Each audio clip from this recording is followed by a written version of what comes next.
అనల జ్యోతులన్ అగ్నిజ్వాలల వంటి, అనల జ్యోతులన్ అగ్నిజ్వాలల వంటి ఈ ప్లస్ పతివ్రతలన్, ఈ పతివ్రతలను అంటే పవిత్రమైన స్త్రీమూర్తులను పాపాచారులై, పాప ప్లస్ ఆచారులు ప్లస్ ఐ, పాపాచారులై పాపపు ఆలోచనల కలవారై, చెడ్డ ఆలోచనల కలవారై,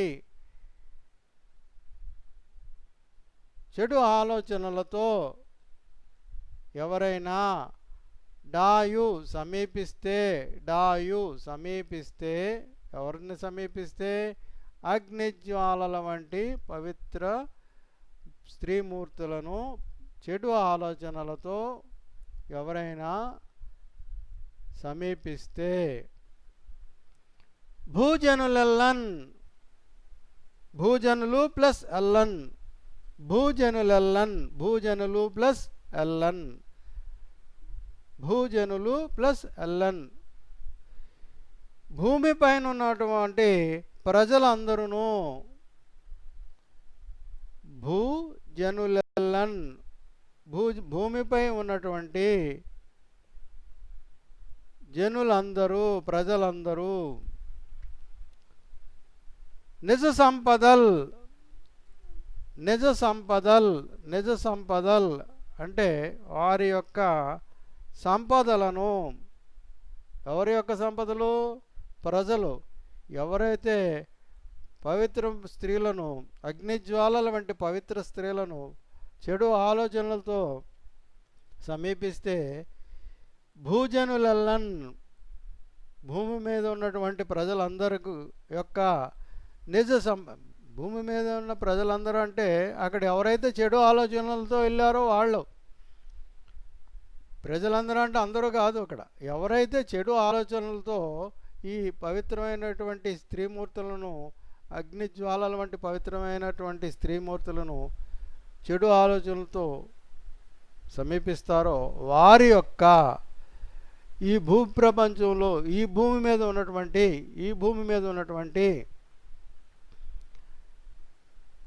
వారి యొక్క ఎవరు చెడ్డ ఆలోచనలో ఉన్న వారి యొక్క నిజ సంపదలు, వారి యొక్క ఆస్తులు, సంపదలు, వారి యొక్క సంపదలు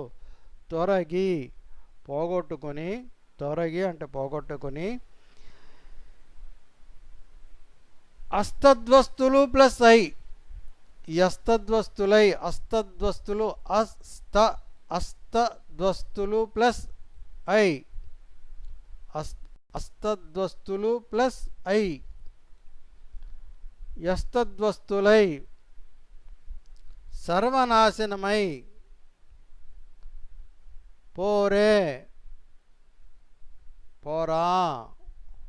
పోకుండా ఉంటారా? ఎవరమ్మా పోకుండా ఉంటారా? ఎవరు? అగ్నిజ్వాలల వంటి పవిత్ర స్త్రీమూర్తులను, పతివ్రతలను పాపాచారులై చెడ్డ ఆలోచనలతో డాయు సమీపిస్తే భూజనులెల్లన్ ఈ భూమి మీద ఉన్నటువంటి చెడు ఆలోచన కలిగినటువంటి ప్రజల యొక్క నిజ సంపదలు, వారి సంపదలో తొలగిపోయి అంటే నాశనం అయిపోయి యస్తద్వస్తులు అంటే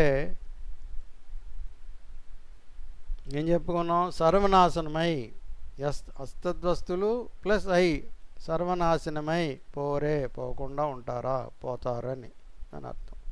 ఓకే, ఇప్పుడు ఎలా చదవాలో చూద్దాం. అనలజ్యోతుల నీ పతివ్రతలన్ పాపాచారులైడాయు భూజనులెల్లన్ నిజ సంపదల్ దొరగి యస్తద్వస్తులై పోరే. విత్తనమే నిల్చునే. విత్తనం అంటే ఏంటి మీకు తెలుసు. ఆ విత్తనం లేనిదే మొక్క రాదు. విత్తనం లేదే మొక్క రాదు. విత్తనమే అంటే వారి వంశవృక్షమే, వారి యొక్క వంశవృక్షమే నిలుస్తుందా?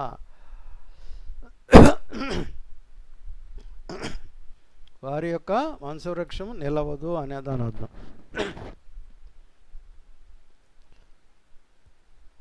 వారి యొక్క వంశవృక్షం అంటే ఏంటి? తాతలు తండ్రులు, తాతలు తాతలు తాతలు తండ్రులు, ఈ అంతా ఒక వంశం, అంతా ఒక వంశం. ఈ వంశవృక్షం నిలుస్తుందా? ఈ వంశవృక్షం అంటే ఆ కుటుంబంలో ఎవరు మిగలరు, మొత్తం సర్వనాశనం అయిపోతారు అని దాని అర్థం. దానికి ఎగ్జాంపుల్ చెప్తున్నాడు చూడండి. మున్నెరుంగమే, పూర్వం, మున్ను అంటే పూర్వం, ఎరుంగమే మనం తెలుసుకోలేదా? మున్ను పూర్వం తెలుసుకున్నాం. ఎవరిని? పులస్త్య బ్రహ్మ సంతానమో జనని. పులస్త బ్రహ్మ, పులస్త్యాపలు కాదు ఇక్కడ, పులస్త్య బ్రహ్మ. పులస్త్య బ్రహ్మ అంటే ఈ యొక్క రావణాసురుడు యొక్క వంశంలో పెద్దలు, రావణాసురుని యొక్క వంశంలో పెద్దలు సీతాదేవిని తీసుకొచ్చి ఏ విధంగా సర్వనాశనం అయిపోయాడో, సీతాదేవిని తీసుకొచ్చి రావణాసురుడు, రావణాసురుడు ఎలాంటి వాడు? బ్రహ్మతో సమానం, చాలా పెద్ద పండితుడు, వేద పండితుడు. అలాంటి వేద పండితుడే సీతాదేవిని తీసుకొచ్చి పతనం అయిపోయాడు అని మనం చూసాం కదా. మున్నెరుంగమే పులస్త్య బ్రహ్మ సంతాన మో జనని. ఓ ప్లస్ జనని, ఓ జనని, ఓ మాత అంటే ఎవరు? ఓ జనని అంటే ఎవరు ఇక్కడ? ఆ యవన స్త్రీ, ఆ మహమ్మదీయ స్త్రీ అని శివాజీ మహారాజు అంటున్నాడు, చెప్తున్నాడు.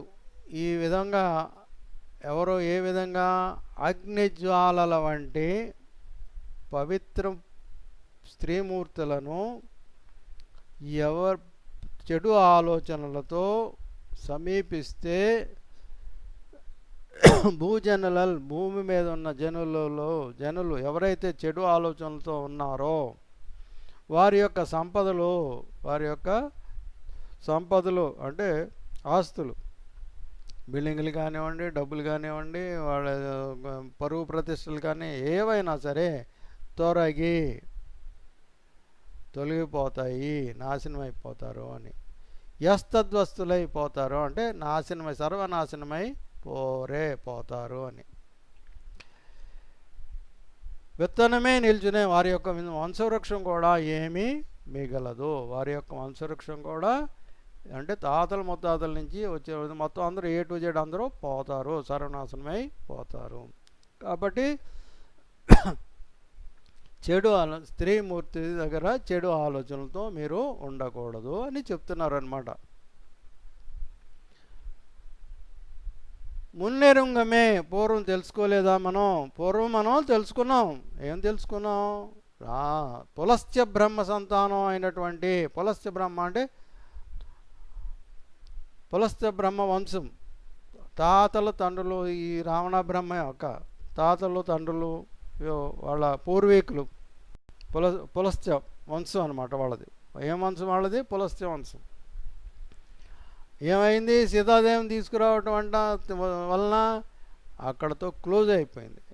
రావణ బ్రహ్మ యొక్క చరిత్ర క్లోజ్ అయిపోయింది. ఓ జనని, ఓ మాత. ఓ జనని అంటే ఓ మాత అంటే ఎవరు ఈ మాత? ఆ యవన స్త్రీని తల్లితో సమానంగా భావించి చెప్తున్నాడు. హైందవ భూమి నీ పగిది దుశ్చారిత్రముల్ సాగునే. హైందవ భూమిని, భారత భూమి యందు ఈ పగిది ఇటువంటి హైందవ భూమి ఈ భారతదేశం నందు ఈ పగది ఇటువంటి దుశ్చారిత్రముల్ చెడు చరిత్రలు కలిగినటువంటి చెడు పనులు చేసినటువంటి వాళ్ళ యొక్క ఆటలు సాగుతాయా? వాళ్ళు విత్తనంతో సహా నాశనం అయిపోతారు, ఎందుకు పనికిరారు అని మనకి చెప్పారు. ఒకసారి పోయం చూడండి. అనలజ్యోతుల నీ పతివ్రతలన్ బాపాచారులైడాయు భూజనులెల్లన్ నిజ సంపదల్ దొరగి యస్తద్వస్తులై పోరే. విత్తనమే నిల్చునే మున్నెరుంగమే పులస్య బ్రహ్మ సంతానమో జననీ. హైందవ భూమిని పగిది దుశ్చారిత్రముల్ సాగునే. వాళ్ళు ఒకసారి చూడండి. అనలజ్యోతుల నీ పతివ్రతలన్ బాపాచారులైడాయు భూజనులెల్లన్ నిజ సంపదల్ దొరంగి యస్తద్వస్తులై పోరే. విత్తనమే నిల్చునే మున్నెరుంగమే పులస్య బ్రహ్మ సంతాన మో జననీ. హైందవ భూమిని పగిది దుశ్చారిత్రముల్ సాగునే. ఓకే, ప్రతిపదార్థం చూద్దాం. ఓ తల్లి, అగ్నిజ్వాలల వంటి పతివ్రతల పట్ల అపచారం చేసేవారు, చెడు ఆలోచనలు కలిగినటువంటి వారు. ఓ తల్లి, అగ్నిజ్వాలల వంటి పతివ్రతల పట్ల అపచారం చేసేవారు, చెడు ఆలోచనలు కలిగిన వారు తమ సంపదలు పోగొట్టుకుంటారు. వాళ్ళ సంపదలు అంటే ఏంటి? తాత ముత్తాతలు ఇచ్చింది కానీ, వాళ్ళు కష్టపడింది కానీ, ఏదైనా సరే వాళ్ళు సంపాదించుకున్న ఆస్తి మొత్తం సర్వనాశనమైపోతుంది. తమ సంపదలు పోగొట్టుకుని సర్వనాశనం కారా? అసలు వారి సంతానం నిలుస్తుందా? అసలు వారి సంతానం, వాడు పోతాడు, వాడు పోయిన తర్వాత వాడి సంతానం మిగులుతుందా? వాడి పిల్లల్ని కూడా అదే పేరు పెట్టి చండాలంగా వాళ్ళ అబ్బాయి అటు చండాలుడు, ఇదిగో వీడు కూడా అటు చండాలుడు అని చెప్తారా లేదా? తాత కానీ తండ్రి కానీ చెడ్డోళ్ళు అయితే ఆటోమేటిక్గా పిల్లలు కూడా చండాలురు అనే మార్క్ వేసేస్తుంది సమాజం. వీడు వేస్ట్ ఫెలో, వీడిని జాగ్రత్త, వీడిని చూస్తేనే అసహ్యం అనిపించేలా ముద్ర వేసేస్తుంది సమాజం.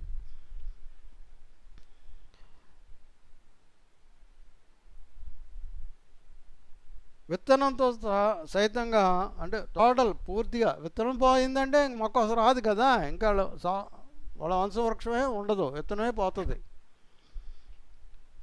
పులస్త్య బ్రహ్మ సంతానమైన రావణాసురుని, పులస్త్య బ్రహ్మ సంతానమైనటువంటి వంశీకుడైనటువంటి పులస్త్య బ్రహ్మ వంశీకుడైనటువంటి రావణాసురుని పతనం గురించి మనకు తెలియదా? పతనం గురించి మనకి తెలియదా? తెలుసు కదా, అందరికీ తెలుసు కదా. భారత భూమిపై ఇటువంటి దుశ్చర్యలు సాగుతాయా? ఇటువంటి చెడ్డ పనులు సాగుతాయా అన్నాడు. భారత భూమి మీద ఇటువంటి దుశ్చర్యలు సాగవు అని చెప్తున్నాడు. నెక్స్ట్ క్వశ్చన్, 4 క్వశ్చన్స్ ఉన్నాయి దీనికి టెక్స్ట్ బుక్లో. కంటిన్యూషను టెక్స్ట్ బుక్స్లో చూడండి ఒకసారి.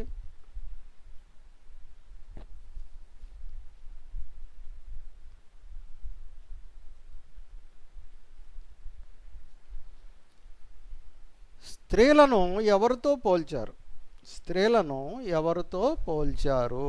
స్త్రీలను ఎవరితో పోల్చారు? మీరు లాస్ట్ 4 క్వశ్చన్స్ కూడా సరిగ్గా చదవలేదు. ఇప్పుడు 4 క్వశ్చన్స్ వస్తున్నాయి. ప్రతిపదార్థాలు వచ్చినాయి, బయోటెడ్ పోయిమ్స్ వచ్చినాయి, కవి పరిచయం, ఇవన్నీ కూడా మీరు ఎప్పటికప్పుడు కంప్లీట్ చేసుకోకపోతే మీరు కూడా ఇలాగే పాపాచారులైపోయే డాయి అంటే ఇలా చెడ్డ ఆలోచనతో మీరు తెలుగు పుస్తకాలు ముట్టుకోకపోతే, తెలుగు పుస్తకాలను సమీపించకపోతే సర్వనాశనం అయిపోతారు. ఏ రోజు లెసన్ ఆ రోజు కంపల్సరీగా చదువుకోవాలి, రన్నింగ్ నోట్స్ రాసుకోవాలి. ఓకే, చూడండి, స్త్రీలను ఎవరితో పోల్చారు? ఎందుకు? స్త్రీలను ఎవరితో పోల్చారు? ఎందుకు? ఓకే, స్త్రీలను సీత, సావిత్రి, అనసూయ, సుమతి మొదలైన పతివ్రతలతో పోల్చారు. స్త్రీలను ఎవరితో పోల్చారమ్మా? సీతామాత, సావిత్రిమాత, అనసూయమాత, సుమతి మాత మొదలైన పతివ్రతలతో, పవిత్రమైన స్త్రీమూర్తులతో. పతివ్రతలు అంటే ఏంటి? పవిత్రమైన స్త్రీమూర్తులతో పోల్చారు. అంతేకాదు, స్త్రీలను దేవతా వృక్షాలతో పోల్చారు. పతివ్రతలతో పోల్చారు, ప్లస్ దేవతా వృక్షం, కల్పవృక్షం. దేవతా వృక్షం అంటే ఏంటి? కల్పవృక్షం. ఏది కోరితే అది ఇస్తుంది. మనం ఏది ఆ చెట్టు దగ్గరికి వెళ్ళి, నీకు సాంబార్ అన్నం కావాలంటే సాంబార్ అన్నం ఇస్తుంది, మజ్జిగ అన్నం కావాలంటే మజ్జిగ అన్నం ఇస్తుంది, బిర్యానీ కావాలంటే బిర్యానీ ఇస్తుంది. అలాంటి కోరికలు తీర్చే మహాకల్పవృక్షం. పంచభక్ష్య పరమాణాలతో ఏది కావాలంటే అది, ఎంతమందికి కావాలంటే అంతమందికి, కొన్ని వేల మంది వస్తే కొన్ని వేల మందికి కూడా ఆ వృక్షం అందిస్తుంది. కాబట్టి దేవతా వృక్షం అది దేవతల దగ్గర ఉంటుంది అని చెప్తారు. కల్పవృక్షం అన్నమాట, అది కల్పవృక్షం. స్త్రీలను సీత, సావిత్రి, అనసూయ, సుమతి మొదలైన మాతలతో పవిత్రమైనటువంటి స్త్రీమూర్తులతో పోల్చారు. అంతేకాదు, స్త్రీలను దేవతా వృక్షాలతో పోల్చారు.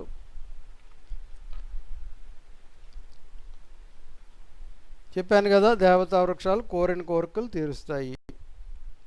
ఆ దేవతా వృక్షం ఉన్న దగ్గర ఎటువంటి కరువు ఉండదు, అశాంతి ఉండదు, అనారోగ్యం ఉండదు.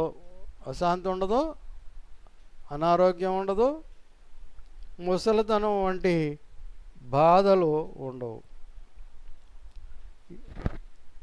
ఏదంటే కల్పవృక్షం, దేవతా వృక్షం అంటే. అలాంటి దేవతా వృక్షంతో స్త్రీలని పోల్చారు.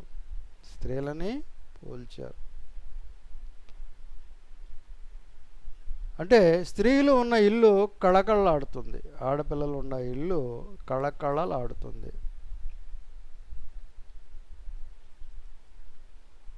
అశాంతికి అవకాశం లేదు.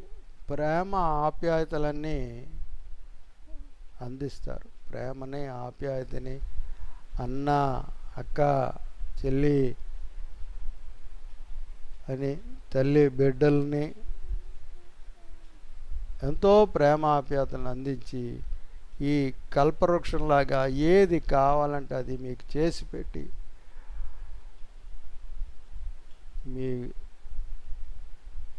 మీకు ఏ అనారోగ్య బాధలు రాకుండా అన్ని విధాల రక్షిస్తూ ఉంటారు స్త్రీమూర్తులు. అందువలన కల్పవృక్షంతో పోల్చారు. ఓకేనా? ఒకసారి చూడండి, స్త్రీలను ఎవరితో పోల్చారు? ఎందుకు పోల్చారంటే స్త్రీమూర్తులు అందరూ కూడా పవిత్రమైన స్త్రీమూర్తులు. ఒక తల్లిగా బిడ్డల్ని, ఒక అక్కగా చెల్లెల్ని, తమ్ముళ్ళని, ఒక చెల్లిగా అన్నల్ని, అక్కల్ని ప్రేమ ఆప్యాయతలతో చూస్తుంది. అంతా ఎలా చూస్తుంది? ప్రేమ ఆప్యాయతలతో చూస్తుంది. వాళ్ళకి ఏ బాధ వచ్చినా తనకు వచ్చినట్టే ఫీల్ అయ్యి వెంటనే మీ బాధ తగ్గిపోయేలాగా వెంటనే సపర్యలు చేసి నిన్ను రక్షిస్తుంది. స్త్రీలను సీత, సావిత్రి, అనసూయ, సుమతి మొదలైన పవిత్ర స్త్రీమూర్తులతో పోల్చారు. పవిత్ర స్త్రీమూర్తులతో పోల్చారు. అంతేకాదు స్త్రీలను దేవతా వృక్షాలతో పోల్చారు. పతివ్రత స్త్రీలు అంటే పవిత్రమైనటువంటి ఈ స్త్రీలు అగ్నిజ్వాలల వంటి వారు. తప్పుడు ఆలోచనలతో వారి దగ్గరికి వెళ్తే సర్వనాశనం అయిపోతారు. ఓకేనా? ఈ దేవతా వృక్షం ఉన్న దగ్గర అశాంతి, అనారోగ్యం, ముసలితనం అనేది దరికి చేరవు, బాధలు ఉండవు. స్త్రీలు ఉన్న ఇల్లు కళకళలాడుతుంది. అశాంతికి అవకాశం లేదు. Okay, next second question. స్త్రీల పట్ల సమాజంలో ఎటువంటి అభిప్రాయాలు ఉన్నాయి? స్త్రీల పట్ల సమాజంలో ఎటువంటి అభిప్రాయాలు ఉన్నాయి?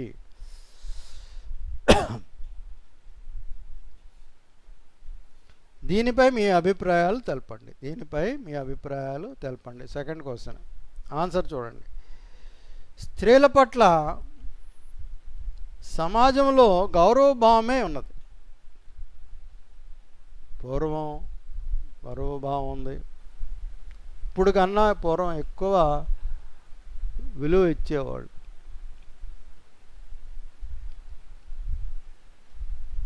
ఓకే, స్త్రీల పట్ల సమాజంలో గౌరవభావమే ఉన్నది. కానీ సమాజంలో కొంతమంది ఇప్పుడున్నటువంటి ఈ నవనాగరికత సమాజంలో కొంతమంది స్త్రీలను చులకనగా చూస్తారు. ఈ నవనాగరికత సమాజంలో స్త్రీలను కొంతమంది, అందరూ కాదు, కొంతమంది ఎలా చూస్తారు? తక్కువగా చూస్తారు, చులకనగా చూస్తారు. చదువుకోని వారు, వివేకం లేనివారు, గౌరవం లేనివారు మాత్రమే స్త్రీలను తక్కువగా చూసే ప్రయత్నం చేస్తారు. ఎవరెవరు చేస్తారు? చదువుకోని వారు, వివేకం లేనివారు అంటే తెలివితేటలు లేనటువంటి వారు, గౌరవం లేనివారు అంటే సమాజంలో గౌరవం ఉండదు. వాళ్ళకి గౌరవము అనేది ఉండదు. అలాంటి వారు మాత్రమే స్త్రీలను తక్కువగా చూసే ప్రయత్నం చేస్తారు. స్త్రీలు బలహీనులనే భావం కూడా కొంతమందికి ఉంది. స్త్రీ అబల కాదు సబల అని నిరూపించుకుంది. బలహీనులు ఇది లేదు అని చెప్పి, బలం లేదని పిరికివాళ్ళు, బలం లేనటువంటి వాళ్ళు, శక్తి లేనటువంటి వాళ్ళు అనే అభిప్రాయం ఉంది. కానీ అది తప్పు అభిప్రాయం.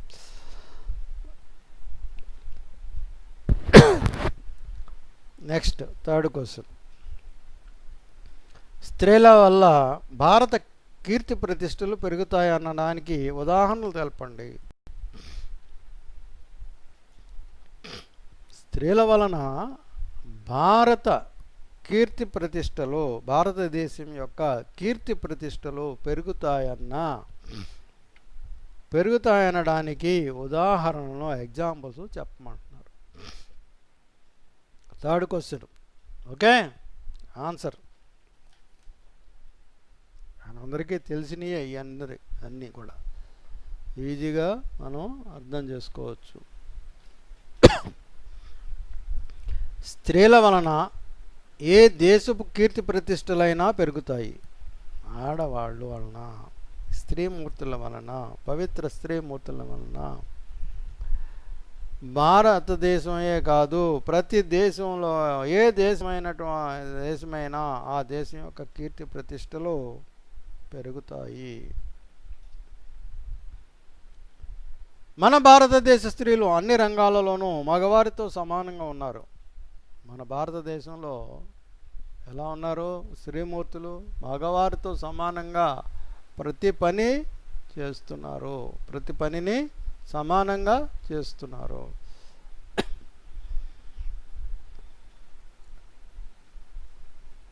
యుద్ధరంగంలో అంటే ఇప్పుడు యుద్ధరంగానికి ఈ మధ్యకాలంలో ఆర్మీలో లేడీస్ జాయిన్ అవుతున్నారు, స్త్రీమూర్తులు జాయిన్ అవుతున్నారు. అంతకుముందు లేదు అవకాశం, ఈ మధ్యనే అవకాశం వచ్చింది ఆర్మీలోకి. పూర్వకాలంలో రాణి రుద్రమదేవి, ఝాన్సీ లక్ష్మీబాయి, చాంద్ బీబీ, ఎవరెవరో రాణి రుద్రమదేవి, ఝాన్సీ లక్ష్మీబాయి, చాంద్ బీబీ వంటి వాళ్ళు యుద్ధ భూమిలో అడుగుపెట్టి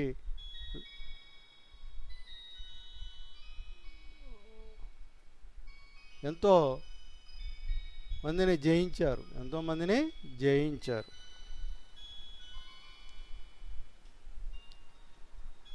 శత్రువులను గడగడలాడించారు. శత్రువులను ఏం చేశారు? గడగడలాడించారు.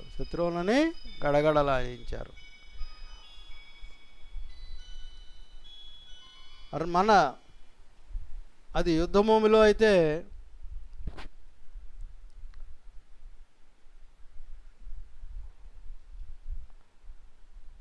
రాణి రుద్రమదేవి, ఝాన్సీ లక్ష్మీబాయి, చాంద్ బీబీ యుద్ధరంగంలో వాళ్ళ ధైర్య సాహసాలను చూపించారు. మన రాజకీయ రంగానికి వస్తే మన భారతదేశంలో మొట్టమొదటి స్త్రీ, మన భారతదేశాన్ని ప్రధానిగా ఏలినటువంటి ఇందిరాగాంధీ, మేరా కుమార్, ఇందిరాగాంధీ, మీరా కుమార్, షీలా దీక్షిత్,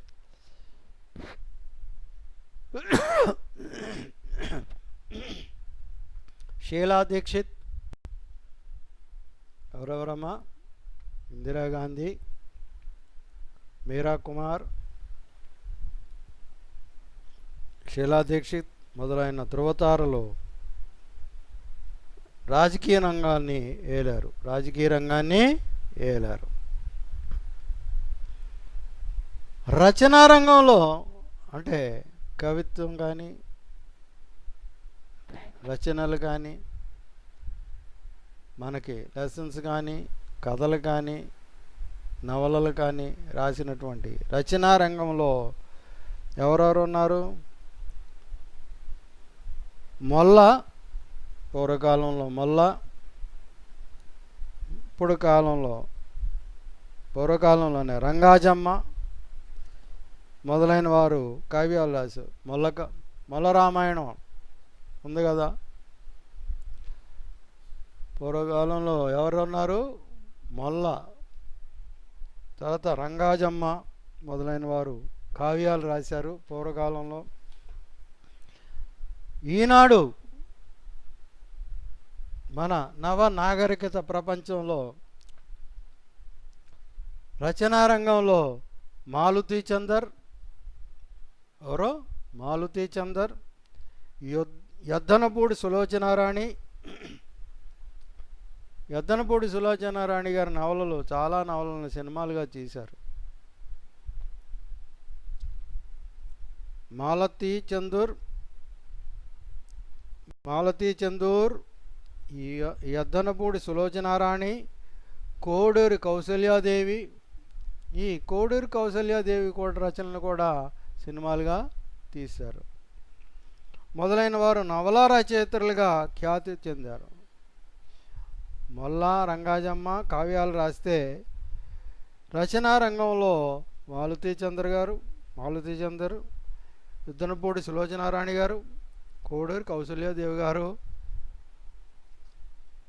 రచనా రంగంలో స్త్రీమూర్తులు వెలుగొందారు. ఇకపోతే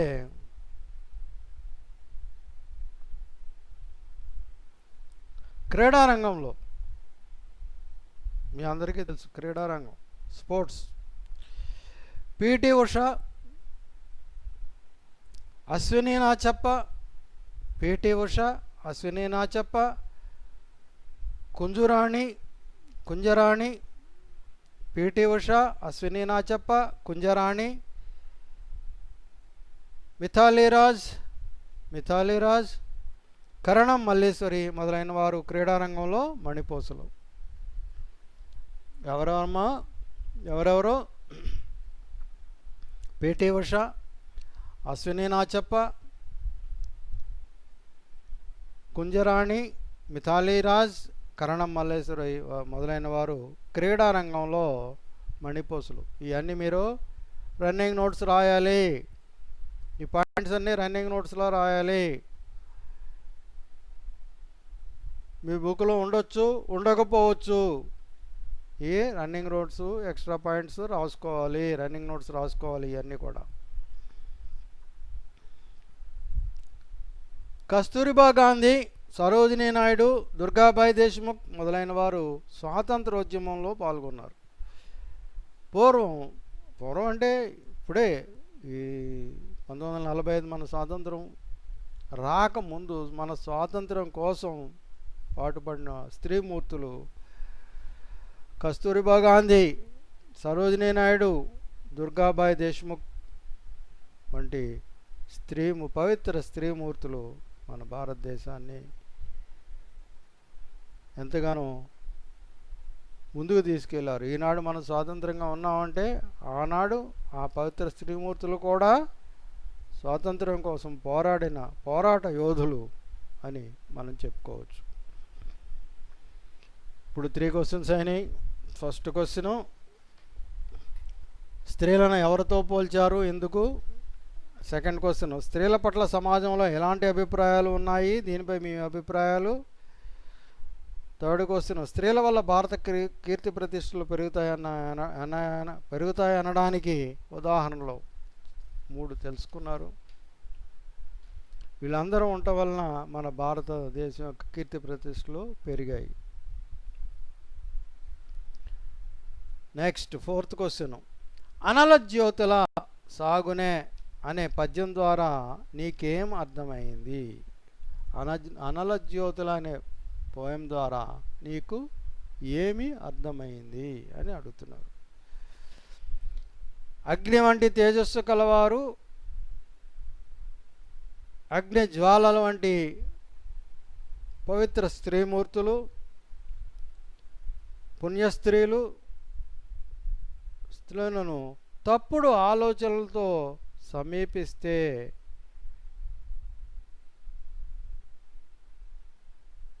ఎంత గొప్పవారైనా సర్వనాశనం అయిపోతారు. ఉదాహరణకి రావణ బ్రహ్మ. ఏంటమ్మా ఈ పద్యం ద్వారా ఏం నేర్చుకున్నావు నువ్వు? అనల జ్యోతుల పద్యం ద్వారా ఏం నేర్చుకున్నావు అని అడుగుతున్నారు. ఏం తెలుసుకున్నావు, నీకేం అర్థమైంది అని అడుగుతున్నారు. అగ్నిజ్వాలల వంటి పవిత్ర స్త్రీమూర్తులను తప్పుడు ఆలోచనలతో, వాళ్ళ మీద తప్పుడు ఆలోచనలు కలిగి ఉన్నా, తప్పుడు ఆలోచనలతో వాళ్ళని సమీపించినా వారి యొక్క సంపదలు మొత్తం సర్వనాశనం అయిపోతాయి. ప్లస్ వాళ్ళ వంశవృక్షమే నాశనం అయిపోద్ది. ఉదాహరణగా రావణ బ్రహ్మ యొక్క కుటుంబం ఏ విధంగా నాశనం అయిపోయింది, సీతామాతను తీసుకురావటం వల్ల వాళ్ళ వంశవృక్షం ఏ విధంగా నాశనం అయిపోయింది అనేది మనం తెలుసుకున్నాం. అవునా కదా? ఎంతటి గొప్పవారైనా సర్వనాశనం తప్పదు అని తెలుసుకున్నారు. వారి వంశం కూడా నిలబడదు అని తెలుసుకున్నారు. రావణాసురుడు సామాన్యుడు కాదు. రావణాసురుడు మహాభక్తుడు, గొప్ప పండితుడు, మహాబలవంతుడు. రావణాసురుడు ఎలాంటి వాడు? గొప్ప పండితుడు, వేద పండితుడు. మామూలు పండితుడు కూడా కాదు, వేదాలని క్షుణ్ణంగా చదివినటువంటి వాడు, వేదాలని క్షుణ్ణంగా చదివినటువంటి వాడు. అందుకనే రావణ బ్రహ్మ అంటారు. మహాభక్తుడు. శివుడు అంటే మహాప్రాణం.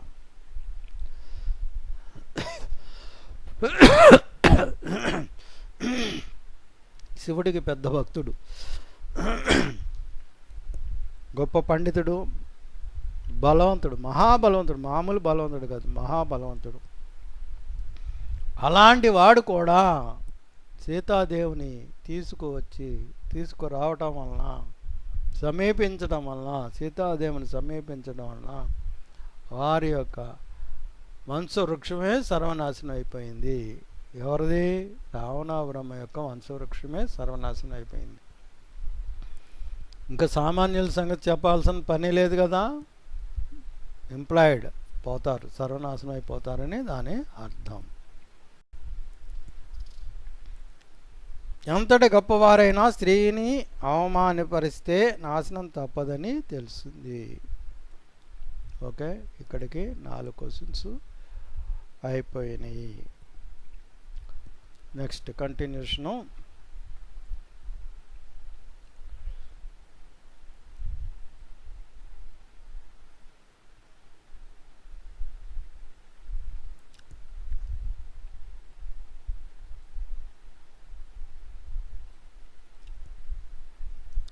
యవన పుణ్యాంగనామని వగుదుగాకను. ఏంటి?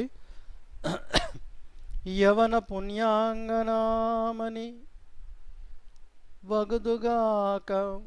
యవన దేశానికి చెందిన ఆవిడ ఎవరో యవన దేశానికి, యవన స్త్రీ అంటే మహమ్మదీయ వంశానికి చెందినటువంటి స్త్రీ.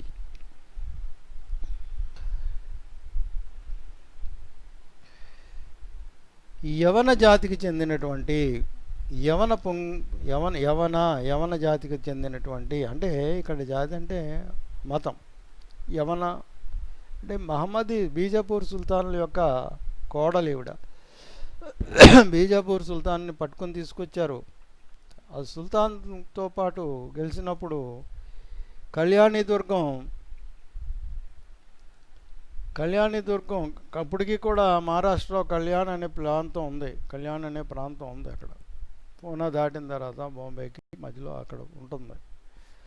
అక్కడ ఉన్న కోటని కళ్యాణ్, మన ఆయనవల్లి గుడిని, వినాయకుడి గుడిని ఆయనవల్లి గుడి అంటాం. అంటే ఆయనవల్లికి చెందినటువంటి గుడి అని. అలాగే కళ్యాణ్ అనే ప్రాంతానికి చెందినటువంటి కోట కళ్యాణి దుర్గాన్ని, ఆ కోటని జయించినటువంటి అబ్బాజీ సోందేవుడు ఏం చేశాడు? ఆ గర్వంతో ఆ రాజుతో పాటు, ఆ మహమ్మదీయ రాజుతో, బీజాపూర్ సుల్తాన్తో పాటు వాళ్ళ యొక్క కోడల్ని, వాళ్ళ బంధువుల్ని అందరినీ కూడా తీసుకొచ్చేసాడు. అందుకనే శివాజీ మహారాజుకి కోపం వచ్చింది ఇక్కడ. అందుకని ఇవన్నీ ఇప్పుడు మన లెసన్ అంతా దానికి సంబంధించింది. యవన దేశపు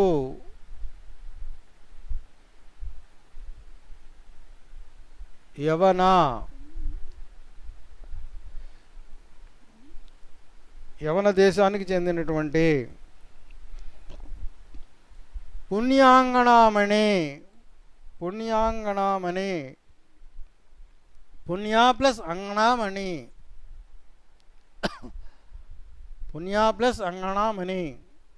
అంటే శ్రేష్టమైన పుణ్య స్త్రీవి. ఆవిడ్ని ఏ విధంగా కొనియాడుతున్నాడు ఆయన? ఆ యవన దేశపు స్త్రీని శ్రేష్టమైనటువంటి పుణ్య స్త్రీవి, ఉత్తమ జాతికి చెందినటువంటి ఉత్తమ ఇల్లాలువి, ఉత్తమ స్త్రీవి, నువ్వు పుణ్య స్త్రీవి అని అంటూ యవన పుణ్యాంగణామని వగుదుగాక, నువ్వు అగుదుగాక అయిన దానివి, అయినను నువ్వు మా దేశానికి సంబంధించిన స్త్రీమూర్తివి కాదు, యవన దేశానికి చెందినటువంటి పవిత్రమైన స్త్రీమూర్తివి వగదుగాక. నువ్వు ఆ దేశానికి చెందిన దానివి కదా.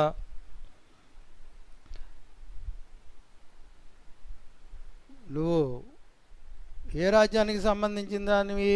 యవన రాజ్యానికి సంబంధించిన దానివి అగుదుగాక. నువ్వు కావు అయిన దానివి అయిన యవన దేశానికి చెందినటువంటి పవిత్ర స్త్రీమూర్తి అయినటువంటి నీకు హైందవుల పూజ తల్లి అట్లందరాదే.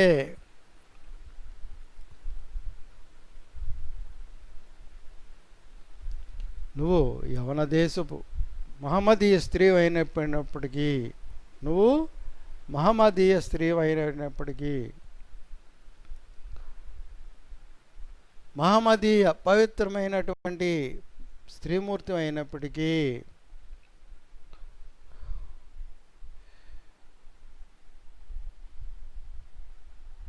హైందవుల పూజ, భారతీయుల యొక్క పూజ. అమ్మా నువ్వు మహమ్మదీయ స్త్రీవి. ఏమంటాడు? నువ్వు మహమ్మదీయ స్త్రీవి అయి ఉండొచ్చు, నువ్వు పవిత్రమైన మహమ్మదీయ స్త్రీవి అయి ఉండొచ్చు. హైందవుల పూజ, మా భారతీయ యొక్క పూజ తల్లి అట్లందరాదే. మా తల్లికి మేము చేసుకునే పూజలాగా, మా తల్లికి మేము చేసుకునే పూజలాగా, మా తల్లికి మేము చేసుకునే పూజలాగా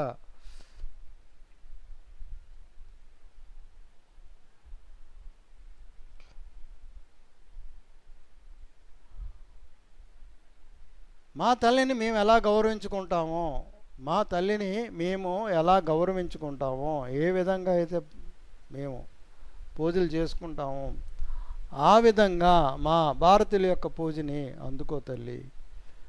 నువ్వు మహమ్మదీయ స్త్రీవి కావచ్చు, నువ్వు మహమ్మదీయ పవిత్రమైన స్త్రీ కావచ్చు కాదు సారీ నువ్వు మహమ్మదీయ వంశానికి చెందినటువంటి పవిత్ర స్త్రీమూర్తివి. కానీ మా భారతీయుల యొక్క పూజని, గౌరవాన్ని, ఇక్కడ పూజ అంటే ఏంటి? గౌరవాన్ని ఏ విధంగా చేస్తాం? నీకు ఆ గౌరవం మా తల్లికి మేము ఏ విధంగా గౌరవం చేసుకుంటామో అదే విధంగా నీకు గౌరవిస్తాము. నీదు రూపము నా యందు లేదైనా, నీదు రూపము నా యందు లేదైనా. ఈ ఆవిడ పరదాల చాటున ఉంది. ఆవిడ మేలు ముసుంగు చాటులో ఉంది. ఆ స్త్రీమూర్తి ఫేస్ కూడా సరిగ్గా చూడలేదు. ఆ స్త్రీమూర్తి ఫేస్ కూడా సరిగ్గా చూడలేదు. ఎందుకంటే ఆ పరదా అంతా నగిషీలతో లోపల ఉన్న స్త్రీ కనపట్టలేదు. నీదు రూపము నాయందు లేదు, నీ యొక్క రూపం నాలో లేదు, నీది యొక్క రూపం నాలో లేదు. ఎందుకంటే నిన్ను చూడలా, నీ యొక్క ఇమేజ్ నా దృష్టిలో లేదు. అయినను కనని తల్లివిగా, నన్ను కన్న తల్లిగా కాకుండా కనని తల్లిగా, అంటే నన్ను పెంచిన తల్లిగా నిన్ను నిన్ను గౌరవిస్తాను. నన్ను పెంచిన తల్లిగా, ఒక తల్లిగా నిన్ను గౌరవిస్తాను. నీ రూపం నాలో లేదు, ఎందుకంటే నిన్ను పూర్తిగా నేను చూడలేదు. నువ్వు ఎలా ఉంటావో నాకు తెలియదు. అయినా నా తల్లిగా నేను గౌరవించుకొని, నన్ను కనని తల్లిగా, జన్మనిస్తేనే తల్లి, ప్రతి స్త్రీ తల్లిగా చూడమంటున్నాడు. అలాగే నిన్ను కూడా నేను తల్లిగా చూస్తున్నాను, తల్లిగా గౌరవించుకుంటాను అంటున్నాడు. యవన పుణ్యాంగణామని వగుదుగాక, యవన పుణ్యాంగణామని వగుదుగాక, హైందవుల పూజ తల్లి అట్లందరాదే. నీదు రూపము నాయందు లేదైనా, నీదు రూపము నాయందు లేదైనన్, గణని తల్లివిగా నిన్ను గారవింతు. ఇది బైహార్టెడ్ పోయం కాదు, దాని యొక్క ప్రతిపదార్థం. మీనింగ్స్ చూడండి. యవన అంటే యవన దేశానికి చెందినటువంటి యవన జాతికి చెందినటువంటి పుణ్య ప్లస్ అంగనామణివి శ్రేష్టమైన పుణ్యస్త్రీవి అగుదుగాక అయిన దానివి తల్లి ప్లస్ అట్లు మా యొక్క తల్లి వలె హైందవుల హిందూ దేశవాసుల యొక్క పూజను అందరాదే స్వీకరించరాదా. నీదు రూపము నీ పోలిక నాయందు నాలో లేదు అయినప్పటికీ కనని నాకు జన్మ నీయని తల్లివిగా నా తల్లిగా నిన్ను గౌరవిస్తాను. ఏమంటున్నాడు? యవన జాతికి చెందిన పుణ్యస్త్రీవి అయినా హిందువుల పూజలను మా తల్లి వల్లే స్వీకరించు. నీ పోలిక నాలో లేదు, అయినా నాకు జన్మనివ్వని తల్లిగా నిన్ను గౌరవిస్తాను అని చెప్పి మా సర్దారుండు తొందరన్బడి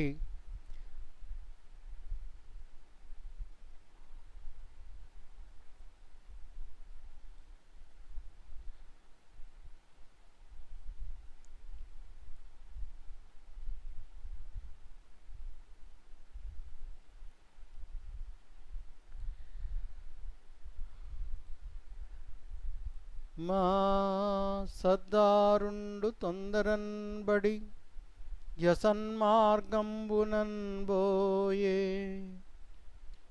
నీ దోసంబుంగని నొచ్చుకోకు నిను చేర్తున్ నీ గృహం విప్పుడే. నా సైన్యంబును దోడుగాన్ బనిచెదన్ నా సైన్యంబును దోడుగాన్ బనిచెదన్ నా తల్లిగా దోడుగా దోసిళ్ళన్ నడిపింతు నీ కనుల యందున్ దాల్మి సారింపుమే. ఏమంటున్నాడు? మా సర్దారుడు మా సేనాధిపతి మా సర్దారుండు మా యొక్క సేనాధిపతి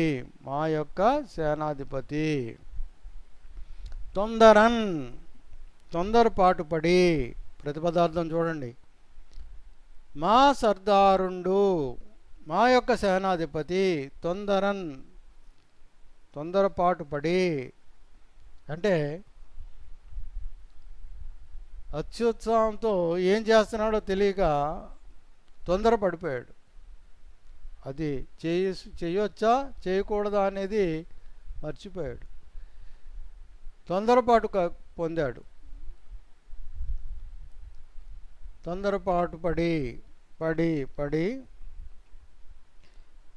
అసన్మార్గంబునన్ తప్పుడు మార్గంలో వెళ్ళాడు అంటే నిన్ను పొరపాటున బంధించి తెచ్చాడు. చూడండి, మా సర్దారుండు మా సేనాధిపతి తొందరన్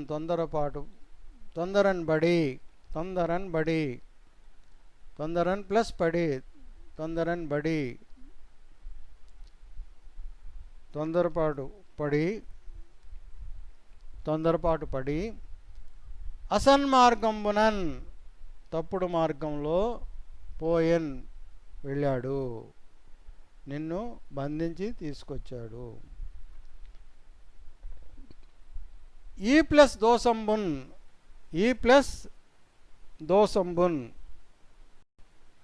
నీ దోసంబున్ ఈ దోషాన్ని ఈ ప్లస్ దోసంబున్ ఈ దోషాన్ని అంటే తొందరపాటు పడి తప్పుడు మార్గంలో నిన్ను బంధించి తీసుకొచ్చినందుకు ఈ దోషాన్ని కానీ చూచి నొచ్చుకోకు, బాధపడకు. నొచ్చుకోకు అంటే బాధపడకు. ఇక్కడ దోషంబు అంటే దోషం, ఈ ప్లస్ దోషము అంటే ఈ దోషం. ఏ దోషం? ఈ సైన్యాధిపతి సర్దారుడు, ఈ ఎవరో సైన్యాధిపతి సోందేవుడు తొందరపాటు పడి తప్పుడు మార్గంలో నిన్ను బంధించి తీసుకొచ్చాడమ్మా. ఈ దోషాన్ని, ఈ తప్పుని, ఈ దోషం, ఈ ప్లస్ దోషంబున్, ఈ దోషాన్ని, ఈ తప్పుని కని అంటే చూచి నొచ్చుకోకు, బాధపడకు. నొచ్చుకోకు, బాధపడకు. నిన్ను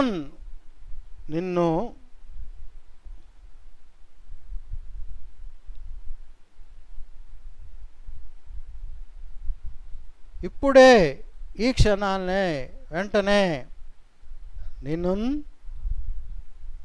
చేరుతున్, నిన్ను మీ ఇంటికి, నీ గృహానికి ఎక్కడికి పంపిస్తానన్నాడు?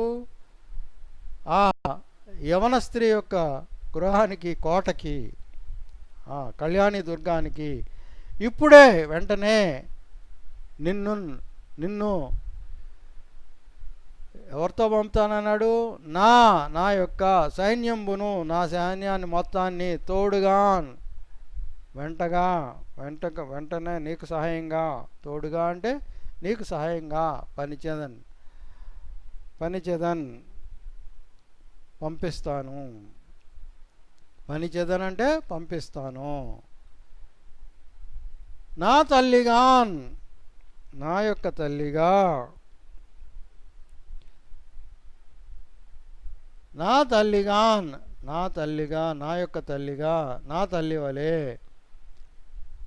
ఇక్కడ 2 సార్లు తోడుగానే వచ్చింది చూడండి. ఈ తోడుగానంటే, ముందు వచ్చిన తోడుగానంటే ఏంటి? సహాయంగా.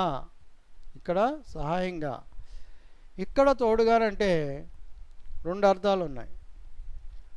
నా తల్లిగా, నా యొక్క తల్లిగా, తోడుగా అంటే తోడబుట్టిన చెల్లిగా, తోడబుట్టిన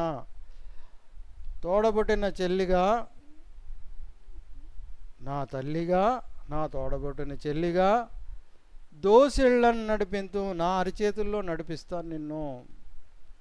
ఏమంటున్నాడు ఇక్కడ? తోడుగా అంటే ఏమని చెప్పుకున్నాం? సహాయంగా అని చెప్పుకున్నాం. ఇక్కడ సహాయంగా, రక్షణగా, సహాయంగా, రక్షణగా అని చెప్పుకున్నాం. ఇక్కడ నా తల్లిగా, తోడుగా అంటే నా తల్లిగా, నా తోడుగా, నా తోడ పుట్టిన చెల్లిగా నిన్ను దోసిళ్ళను నడిపింతు, నా అరిచేతుల్లో నడిపిస్తాను, నా అరిచేతుల్లో నడిపిస్తాను. అంటే కాళ్ళు కందిపోకుండా, చిన్నపిల్లల్ని మనం కాళ్ళు కందిపోకుండా నడుస్తుంటే మనం అరిచేతులు పెడతాం. అరిచేతులు పెట్టి కింద అరిచేతుల్లో నడిపిస్తాం. చిన్నపిల్లల్ని తల్లిదండ్రులు ఆ విధంగా గారాభంగా చూసుకుంటారు. పెద్ద అయిన తర్వాత మూర్ఖులుగా ప్రవర్తిస్తాం మనం. కానీ చిన్నప్పుడు వాళ్ళ ప్రేమ ఎక్కడ కందిపోతాయో నీ కాళ్ళు అని చెప్పి ఆ కాళ్ళని వాళ్ళ అరిచేతుల్లో పెట్టి నడిపిస్తారు. ఎక్కడ మట్టి తగులుతుందో, ఎక్కడ రాళ్ళు గుచ్చుకుంటాయో అని చెప్పి వాళ్ళ అరిచేతుల ద్వారా నడిపిస్తారు మిమ్మల్ని. కానీ పెద్ద అయిన తర్వాత మనందరం కూడా దుర్మార్గులుగా ప్రవర్తించి మన తల్లిదండ్రుల్ని మనం బాధ పెడుతున్నాం.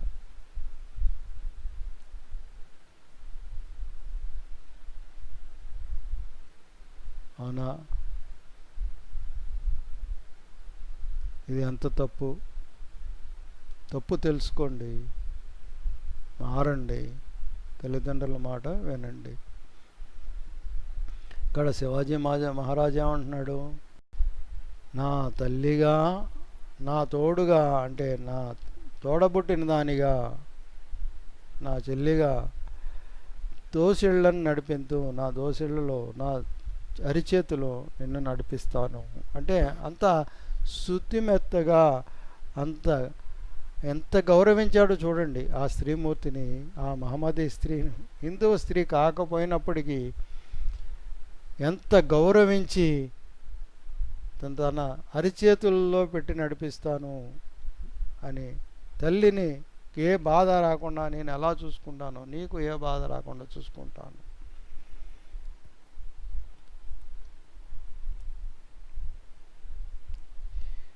నడిపింతున్ దోసిళ్ళని నడిపింతు, నా అరిచేతిలో నడిపిస్తానంటే నిన్ను కాలు కింద పెట్టకుండా నా అరిచేతులపై సగౌరవంగా నడిపించి మీ ఇంటికి పంపిస్తాను. చూసారా అంత అందంగా చెప్పాడు. నీ కనుల యందు నీ కళ్ళల్లో, నీ రెండు కళ్ళల్లో కూడా, నీ కనుల యందు నీ రెండు కళ్ళల్లో కూడా తాల్మిన్ ఓర్పును సహనాన్ని సారింపు మీ ప్రసరింపు చేయము. నీ కనుల యందు నీ యొక్క కనులలో సహనాన్ని ఓర్పుని సారింపుమి అంటే ప్రసరింప చేయము. అంటే ఆ బాధను తీసి చక్కగా కాస్త ఆ బాధను తొలగించినట్టు ఆ ప్రసన్నమైనటువంటి నీ కళ్ళు ప్రసన్నంగా ఉంచుకో. నీవు బాధ లేకుండా ఉండు తల్లి, నీవు బాధ లేకుండా ఉండు తల్లి అని చెప్తున్నాడు. చూడండి ఒకసారి. మా సర్దారుడు, మా సర్దార్ సోందేవుడు, మా యొక్క సైన్యాధిపతి అయినటువంటి మా సోందేవుడు తొందరపాటు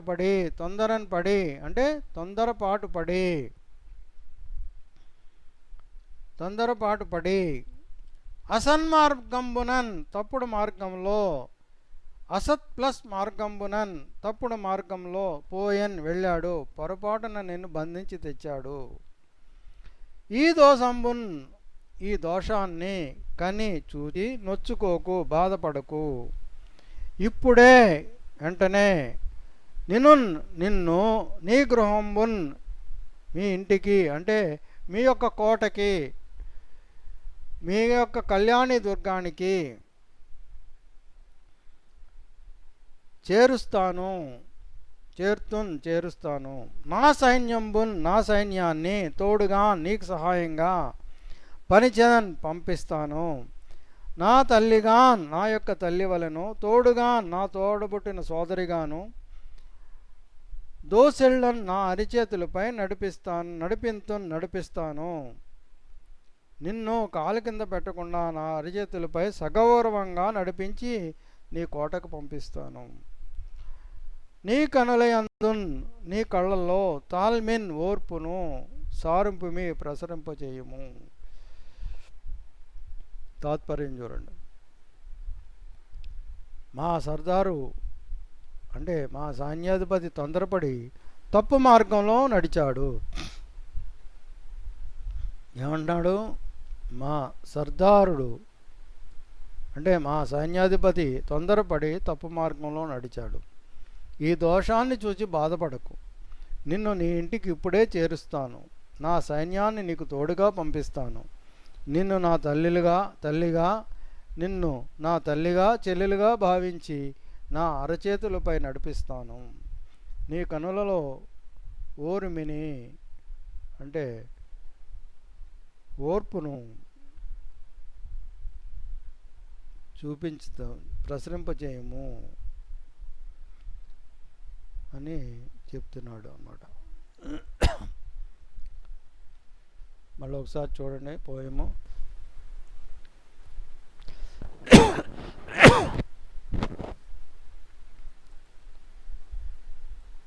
మా సర్దారుండు తొందరన్బడి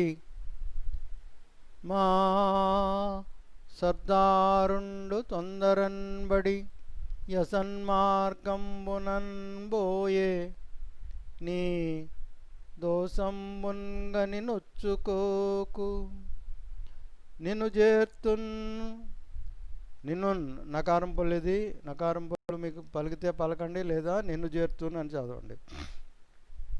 నిన్ను చేర్తున్ నీ గృహంబిప్పుడే నా సైన్యమును తోడుగాన్ బనిచెదన్. నా తల్లిగాన్ తోడుగా దోసిళ్ళన్ నడిపింతు. నీ కనులయందున్ దాల్మి సారింపుమే.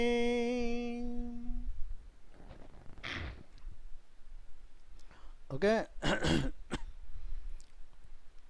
ఒక్కసారి మళ్ళీ.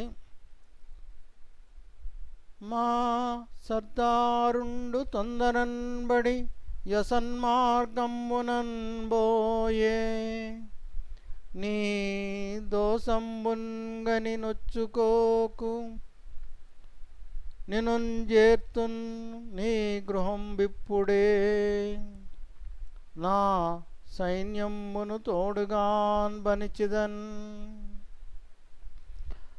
నా తల్లిగాన్ తోడుగా దోసిళ్ళన్ నడిపింతు, నీ కనులయందున్ దాల్మి సారింపుమే. ఇప్పటికి ఎన్నైనాయి బయోటెడ్ పోయమ్స్?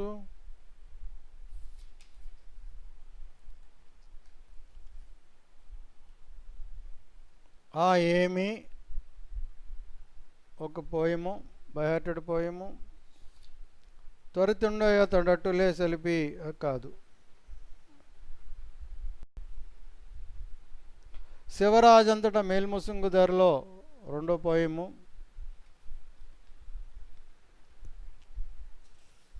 అనల జ్యోతుల మూడో పోయము. మా సర్దారుండు 4 పోయమ్స్. ఇప్పటికి బైహార్టెడ్ పోయమ్స్ 4 పోయమ్స్ వచ్చినాయి. 4 పోయమ్స్ బైహార్ట్ చేయాలి, ప్రతి పదార్థాలు చదవాలి, నేను అడిగినప్పుడు చెప్పాలి, వాట్సాప్లో అడుగుతాను. అలాగే మనం పాఠ్యాంశం మొదట్లో మనం చెప్పుకున్నాం ఏంటి, కవి పరిచయం, నేపథ్యం,